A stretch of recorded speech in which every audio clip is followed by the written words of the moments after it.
I started to resent both of them, but my sweet grandmother kept me grounded. She provided for me, ensured I graduated, and helped me get into a good college. When I turned 18, as a gift to her, I changed my last name to her maiden name. She wasn't happy initially but accepted it later. My parents hadn't contacted me or grandmother for over a year and a half at that point. I went to college, graduated, got a good job, got engaged, and have generally had a good life. I haven't spoken to my parents in all this time. My grandmother passed away 4 years ago. I tried to text and call the only phone number I had of Dad, but it didn't go through and I was the only family member at her funeral. Recently, I got an email from my dad and mom asking to meet and reconnect. I don't know how they got my personal email. My dad says he wants to apologize and attend my wedding, and his kids want to meet their big brother. He also mentioned that my mom wants to meet me and apologize as well.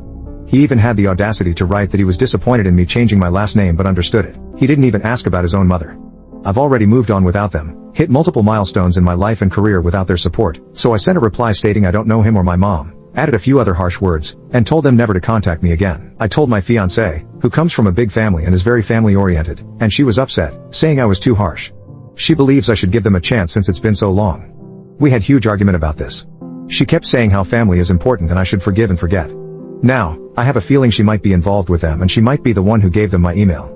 I talked to my close friends and all of them say I am justified on my stance, but my fiancé's outburst is making me think about it. My parents shipped me to my grandma when I was 13, and now that I'm getting married they want to reconcile so my younger siblings can meet their big brother, but I want to keep my ship sailing without them. My 29M parents divorced when I was 7. After the divorce, I initially lived with my mom and spent weekends with my dad.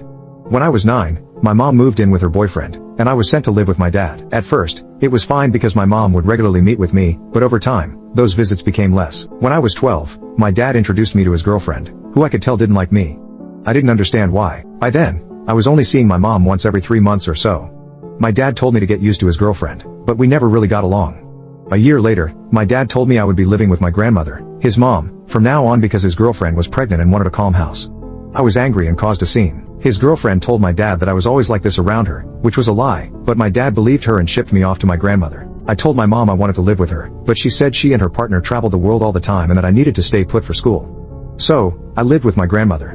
My parents occasionally checked in on me, meeting me on my birthday or sending essentials until I was 16. After that, the contact became even less frequent, no birthday calls or money for essentials. My grandmother had to go back to work to support me. I had no idea that my dad had married his girlfriend and had 2 other kids or that my mom had gotten married and had twins until my grandmother told me.